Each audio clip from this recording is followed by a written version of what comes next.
Hello, and welcome to the Indy Author Podcast. Today, my guest is Kevin Tumlinson. Hey, Kevin, how are you doing? I'm good. How are you? I'm doing great, thank you. To give our listeners and viewers a little bit of background on you, Kevin Tumlinson is a best-selling and award-winning novelist, a prolific podcaster, and a popular public speaker. He's known as the voice of indie publishing for his work helping thousands of authors to start, build, and grow their writing careers. And we are going to be talking, at least at first, about writing anywhere. But I have some ideas about some other directions that I'd like to take this conversation in after we've launched into the writing everywhere topic. Okay. But you had talked about the idea of tips you had for writing anywhere and staying creative and using tools like your iPhone, not only just for taking notes, but for much more of the publishing process. Yes. So I'm just going to kind of open it up to you to start out and Yeah. ask you how you came into this and how you're using it. I've always been sort of compulsive about trying to find like the perfect portable writing tool. And I even had back in the day, I was one of those people who had the Palm Pilot and a little keyboard for it and everything. I wrote a lot of my early stuff on that. Not books. I hadn't graduated to books by that point, but I was writing articles and things like that. But the whole write anywhere approach, it happened because I ended up traveling so much. And so when you're crammed into an airline seat or something like that, or sometimes it's on a bus or something, train or whatever, there's not always a lot of room to open up a laptop. And so I wanted something I could write on that had a little more real estate around it. And I also wanted something I could take with me everywhere. So I started doing a lot of writing at one point on my iPhone. And I actually have Michael Leron, if you know him, I have Oh, him to yeah. thank. Yeah, because what happened was I was at a conference in Orlando one year, and all I had brought was my iPad, and the keyboard broke, and I started pinging people on Twitter to ask, "Hey, where do you think I could find an inexpensive keyboard?" And Michael Leron was the one who told me he does all his writing on his phone, and so I gave that a shot. And now I don't do all my writing on my phone, but what have done is I've done things like, for example, I wrote a short story while I was in line at Disney World one time. I had a 4-hour wait for a ride, and I was by Oh, my myself. God. And so I use Scrivener, and so there's a Scrivener app on that you can get for the iPhone. But there's all kinds of apps on any device that you would want. And I wrote the short story, and I also used Canva and created a cover for it while I was in line. And then I used Draft Digital and did all the formatting and had it available for sale before I got online at the Disney World. So that sort of, when you do that sort of thing, it sort of takes away your idea of there being any sort of barriers of entry to being a writer. But So, to what extent did you do that because you would have done it in any case? And to what extent did you do it because, as a representative of indie authors and indie publishing everywhere, you wanted to see if it was doable? I I love the whole concept of write from anywhere. So I probably would have eventually tried this anyway. But I was experimenting with that sort of thing at that time. But I have a very keen interest in removing all barriers for writers. I've done things in the past such as I'll do experiments. I'm known for experimenting and pushing limits. One of the things I did one time was I decided I'm going to just walk out of my home, and I'm going to take a long walk through my neighborhood, and somehow, some way, I'm going to come across the materials I need to write something. And so I took a little stroll, and I ended up walking by a donut shop, and someone had tossed out a really long receipt that was entirely blank on the back. And not very far from there, someone had tossed out like a Bic pen.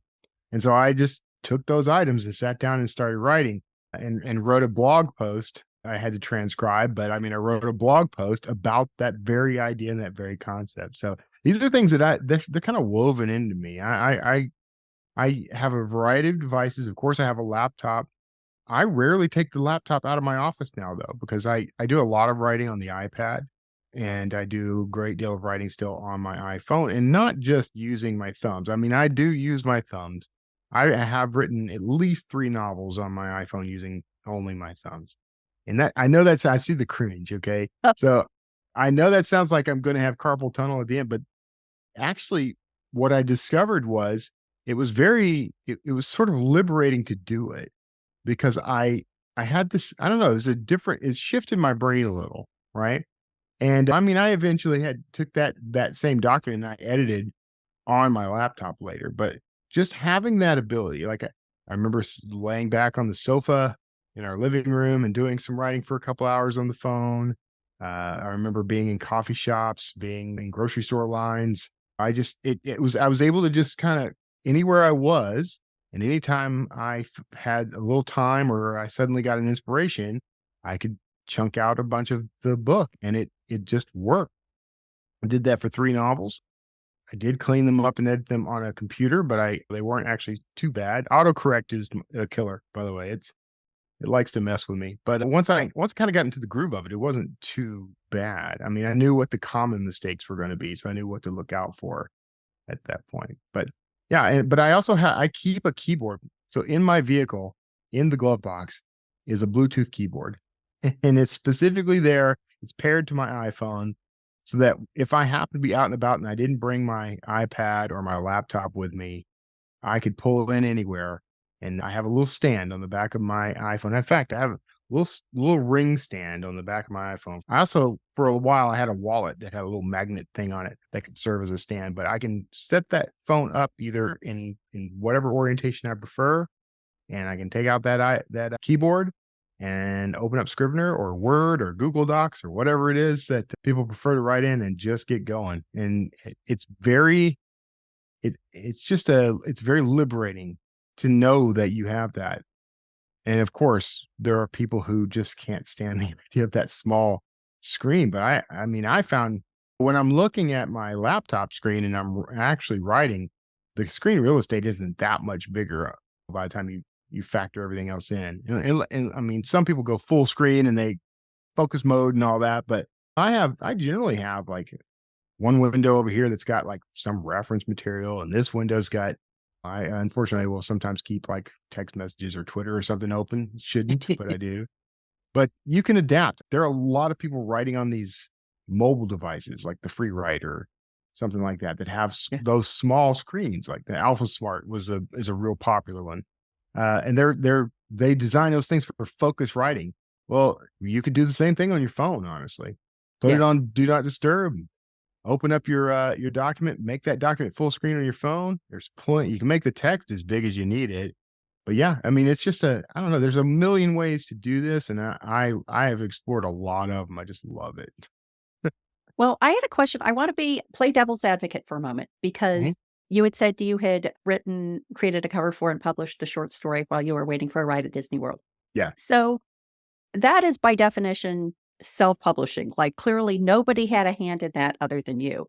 right. Is there a danger that people are going to skip over the important input parts of the process if they have the tool right there and can do all those things as you Possibly. described? Let's say this. I do want to clarify something.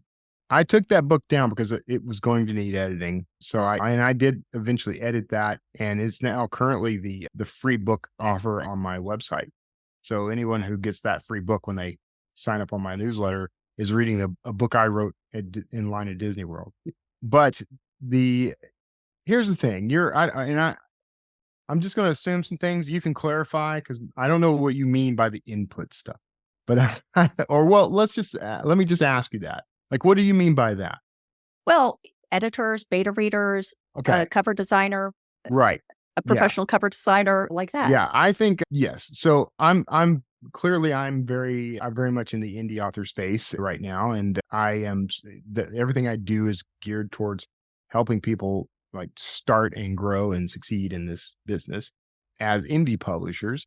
But you don't have so there's this doesn't limit you.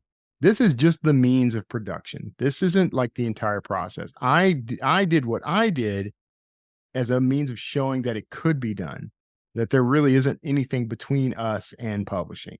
Of course, you want to go through the editing process. If you can pay to have a professional cover designed.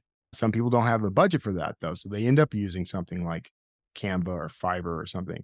But you can go through all the same steps that we recommend you go through. It's just that you're producing on this mobile device. The For me, the benefit really is that we tend to we as authors tend to get a little constrained. I know I do. And I have a beautiful office. I love our house. I do a lot of productive work here. But Kara and I did the whole full-time van life thing, and before that, we did the whole full-time RV thing, and I have to tell you, that ability or that opportunity to be in all these different places and just in that moment catch an inspiration and then being able to capture it, um, it added just layers of depth to what I was writing, and it also added layers of depth to me as the writer. It just gave me a profound new appreciation for all of it. So yeah, it's not just write it and throw it up on the internet. That's just never been the right plan.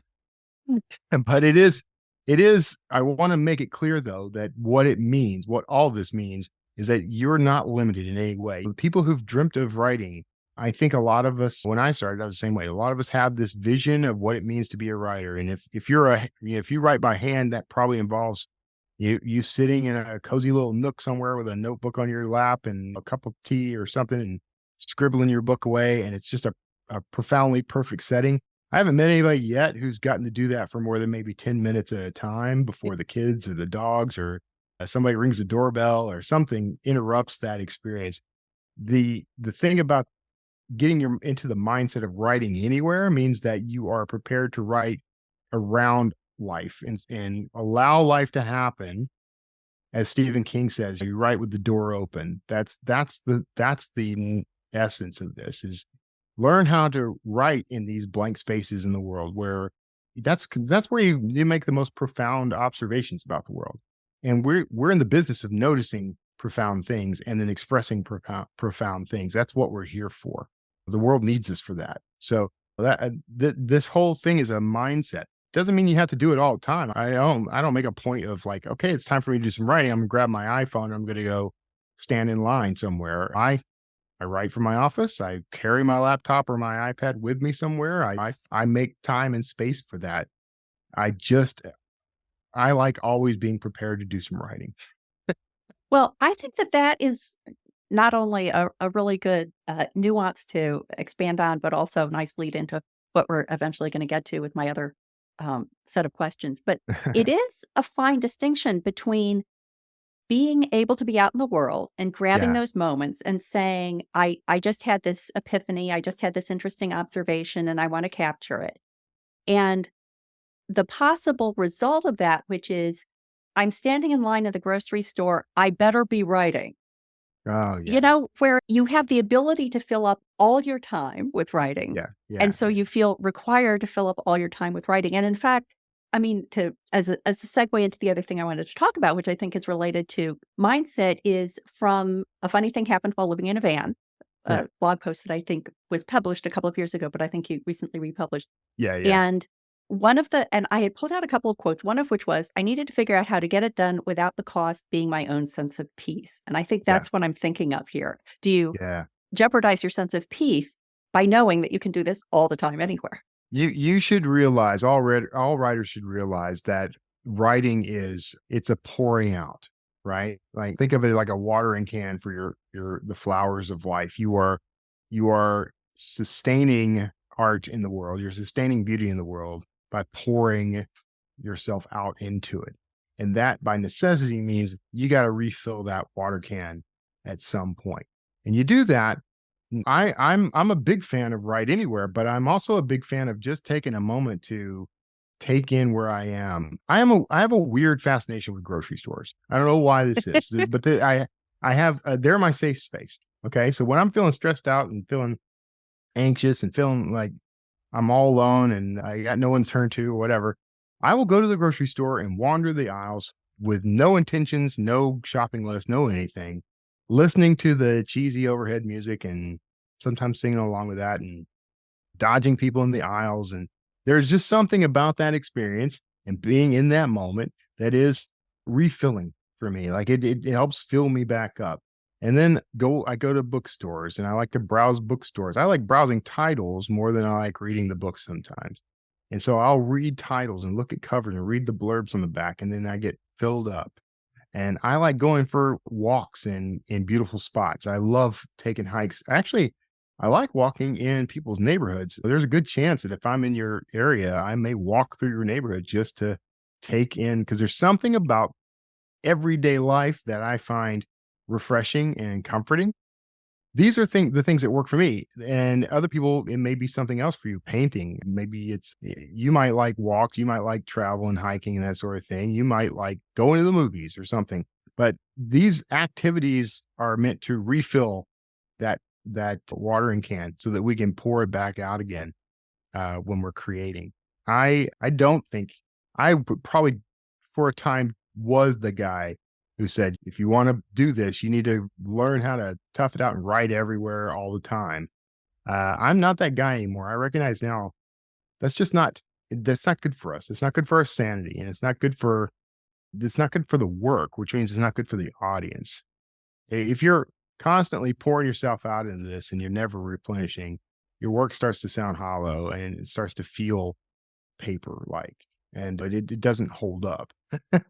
Yeah. But if you will take the time, travel is something that was really rejuvenating and refreshing for me as an author. It filled me back up, and learning how to write like it in van life, learning how to write from somewhere in that van. Like I had to create an office space basically. I talk about this in that article, I believe, but I popped the AirPods in and turned on some music and sit in my seat and had a little lap desk and things. That was my office while we're in the van. Now I have a much bigger office, and it's nice to have the space, but ironically, I'm still only occupying about the same amount of space as I did in that van. So all the things I learned from that experience still apply, even though my life itself has changed. Just a quick break from the interview. Are you getting value from the podcast? Please consider supporting it and all the work I do at the Indy Author by becoming a patron. To pledge a monthly contribution, go to patreon.com/the Indy Author, or to make an occasional contribution, perhaps to indicate the value that a specific episode or resource provided to you on your creative voyage, scroll to the bottom of any page at theindyauthor.com and click Buy Me a Coffee. And now, back to the interview.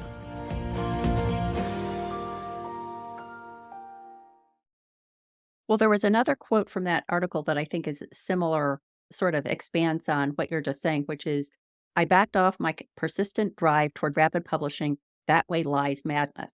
And Yeah, writing on your phone every word does seem like a characteristic of someone who's doing rapid publishing.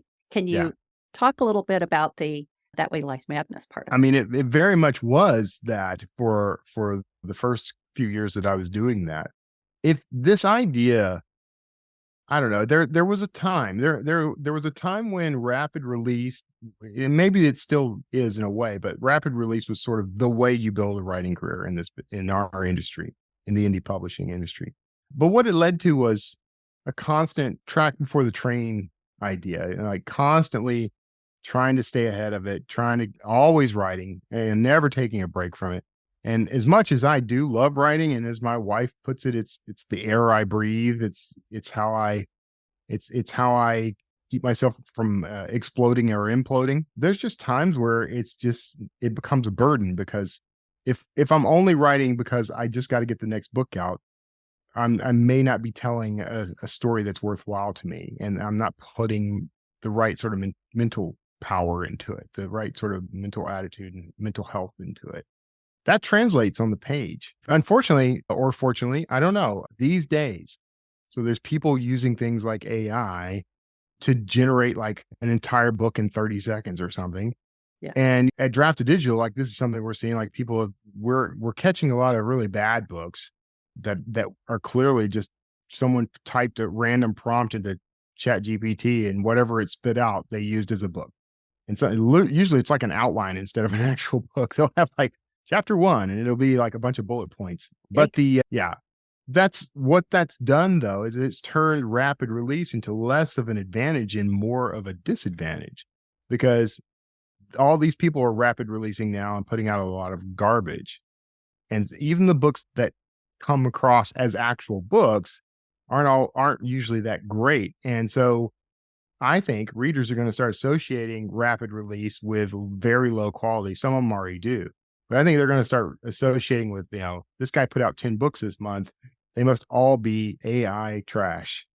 But then that's going to translate down to like, okay, that guy's putting out a book a month. They must be garbage.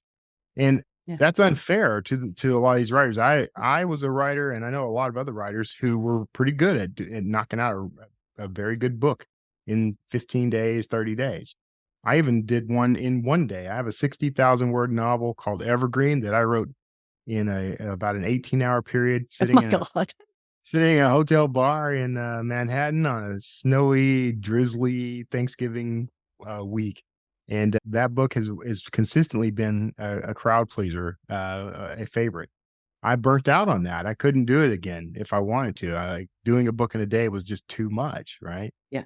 I think the same thing really is true for the book a month folks, like I was. Eventually, it becomes too much, and the losers in that are you and the readers, and we never want that. Once the readers have determined that you're not good, that your books aren't really hitting the mark, they're not going to give you a second chance.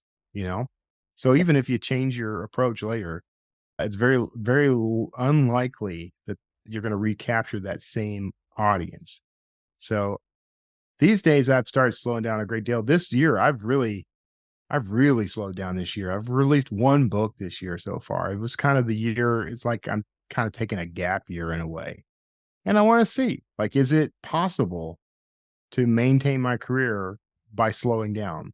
Yeah. And it seems like it kind of is. It seems like I got a little more to learn, but things are working, and I'm starting to get that itch to knock another book out, and I will. And when I do, that's going to be a good book. It's gonna get a lot of attention from my audience, and I'm gonna be proud of it, and and it's gonna make more money, and everyone's gonna be happy. So, but I Well, I won't have think, burnt myself out doing it. yeah.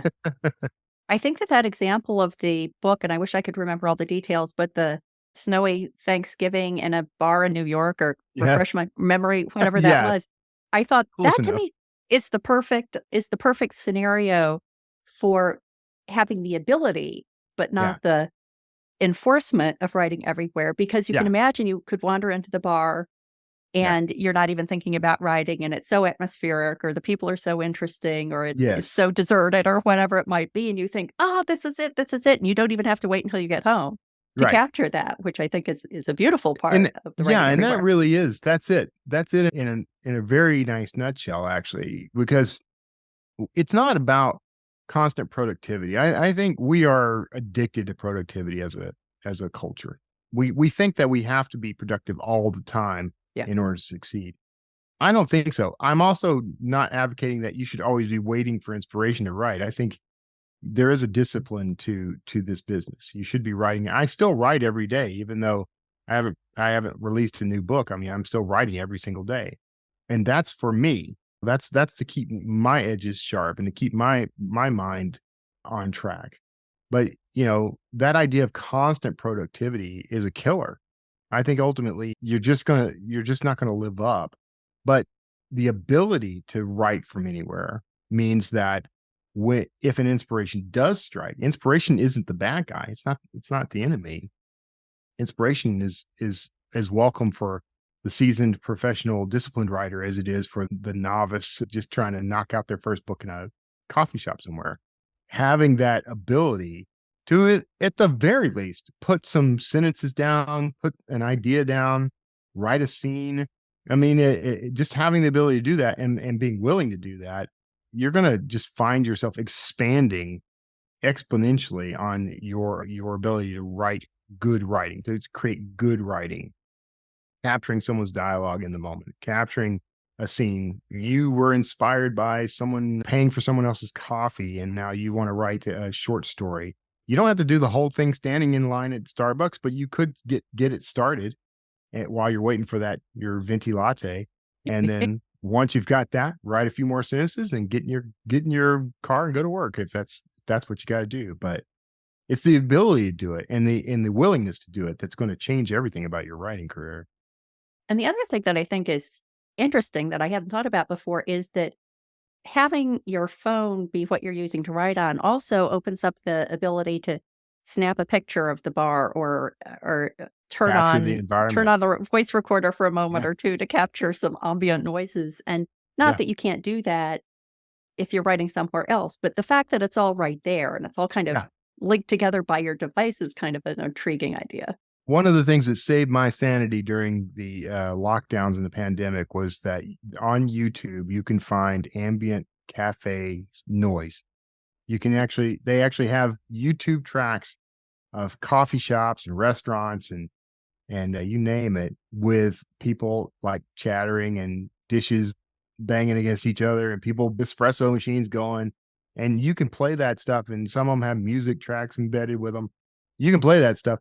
That's what kept me sane, because I found myself stuck, locked down, couldn't go anywhere like everyone else for a time before we got in the van. And I would play that in the background or play it in my AirPods or something while I was sitting at like this shaky little folding table that I was using as a desk temporarily.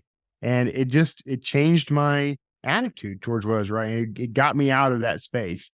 Well, if you're out in those spaces, like you said, sometimes that stuff is what's inspiring a scene. Well, capture it on some video, don't look creepy about it. Yeah. Don't don't like hold your phone up and record somebody as they're talking, but turn your phone on and lean it against the side of the wall on your table or something, and just let it record the scene, so that even if you're not going to write while you're there, when you take that back later, you can play that back and recapture that vibe and that feeling.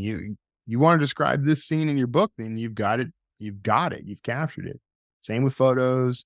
Yeah, that whole idea. I love.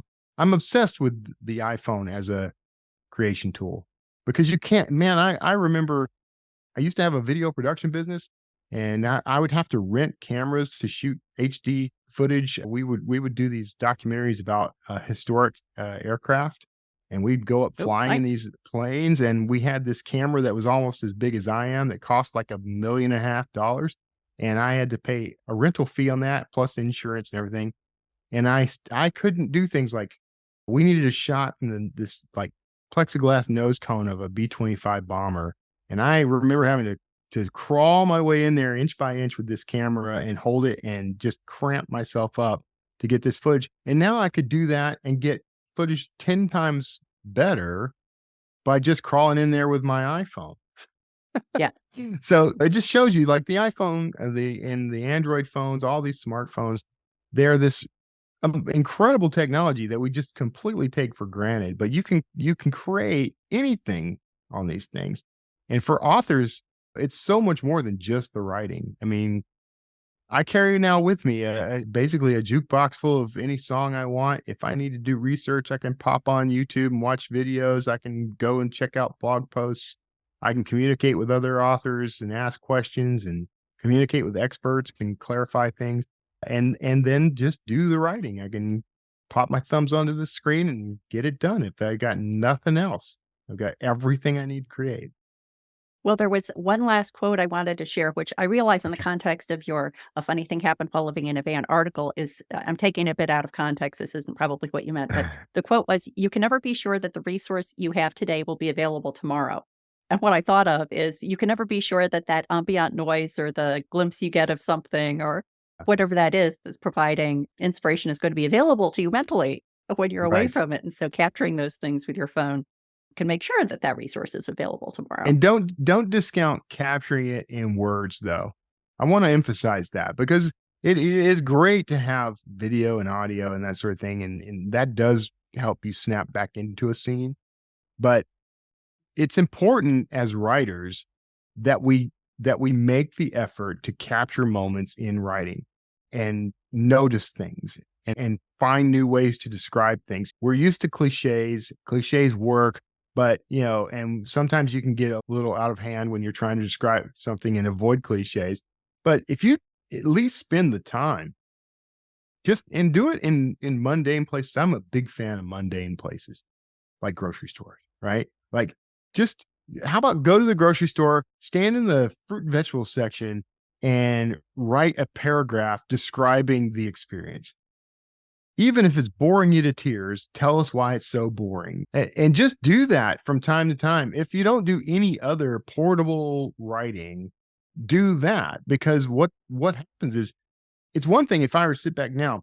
I read a meme. This meme cracked me up. It said your tongue knows what something will feel like even if you don't actually lick it. So if and it's weird, but it's absolutely true. Like, imagine, licking a table leg, or imagine licking your pet's fur. Your tongue knows exactly what that's gonna feel like, even though you may never have done that. Isn't that weird?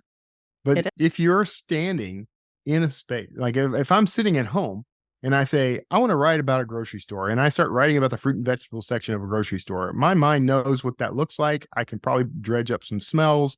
I could probably dredge up colors and maybe even the sound of the ambient sound of people talking and squeaky shopping carts and music overhead. But I guarantee all that stuff, you could probably call all that up, because you've been in that experience before. But I promise you, if you're standing in that experience, there's gonna be something you never noticed before. Yeah. And that could be the one detail that makes that scene pop in such a way that it just becomes the story. And maybe not. I mean, it sometimes it doesn't, the magic doesn't work, as to kind of paraphrase Terry Brooks, but sometimes it does. And if you are in this environment every now and then, taking the time to explore it through your words, you're being a writer at that point. I mean, that's what being a writer is. We're experiencing and expressing the world through our words. Well, that is so cool and so much fun food for thought. Kevin, thank you so much for coming and talking about that. You're welcome. This Please is a let favorite everyone. topic of mine, so I Yeah, will go off. As you can see, I will go on and on. but you can whip out a quick book about phone writing if you haven't already done that. I should Um, do that, yeah. you should. Mm. Everyone who's listening or watching this should drop Kevin a note and let him know if that's something that would be of value to you. Tell me the things that resonated with you that you would want me to expand on in a book, and I will work on a book about it. Perfect. That will be the listener question. People should There go you to go. YouTube to answer if they're intrigued by this. So, Kevin, please let everyone know where they can go to find out more about you and everything you do online. The most bestest way is to go to my website at kevintumlinson.com, and pretty much everything I do is there, so you can find me. All right. Thank you so much. You're very welcome.